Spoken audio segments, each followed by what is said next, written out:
un petit exercice portant sur les suites, pas très difficile, mais dont la question est peut-être un petit peu inhabituelle. Je dispose d'une suite UN arithmétique de raison 3 et de premier terme U0 égale 11. Une deuxième suite Vn, elle aussi arithmétique, de raison 5 et de premier terme 2. Et la question posée, c'est quel est le 20e terme en commun de ces deux suites? Alors les deux suites sont arithmétiques, on peut exprimer leur terme général sans trop de problème. UN égale 11 plus 3n et Vn égale 2 plus 5n. Et donc maintenant, je vais chercher les termes en commun de ces deux suites. C'est-à-dire, je vais chercher essentiellement quand est-ce que UP égale V indice Q. Alors, UP égale V indice Q, ça donne... Alors, U indice P, c'est 11 plus 3P, égale V indice Q, donc 2 plus 5Q. On arrange un petit peu les choses. 11 moins 2, 9, plus 3P, égale 5Q. Et dans la foulée, toujours une toute petite factorisation qu'on peut faire par 3. 3 facteur de 3 plus P égale 5Q. On constate donc finalement que 5Q est un multiple de 3. Ça, c'est évident.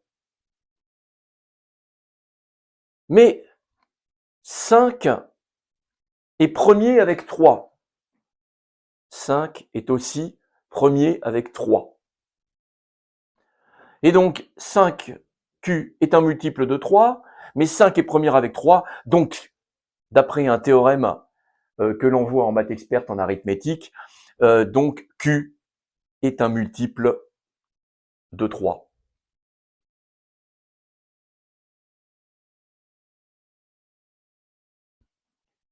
Alors, on va examiner les différentes valeurs de Q. Alors, on commence par Q égale 0. Alors, pour Q égale 0, ça fait P égale moins 3. Celle-là, on ne peut pas la garder. On ne peut pas la garder puisque P et Q sont des indices et c'est toujours positif. Donc, Q égale 0, on n'en parle plus. Alors, le second multiple de 3, c'est 3. Donc, pour Q égale 3, 15, ça fait P égale 2. On va regarder le suivant. Pour Q égale 6, ça va donner 30, 10, P égale 7. Alors, on y va lentement. On va pouvoir peut-être mettre des indices. Q1 égale 3, Q2 égale 6.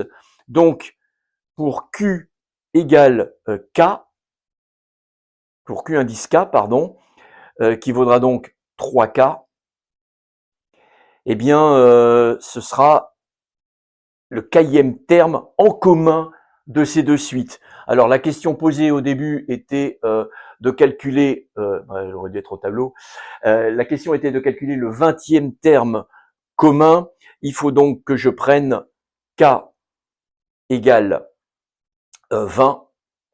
Et donc, finalement, Q indice 20 vaudra 60. Et donc, j'ai plus qu'à remplacer pour voir quel sera ce terme commun. Je calcule donc UP égale VQ. Q, je viens de trouver 60. Je calcule donc V indice 60, qui vaut 60 fois 5, 300 et 2, 302. La réponse à la question est donc 302, le 20e terme en commun des suites UN et Vn est donc 302.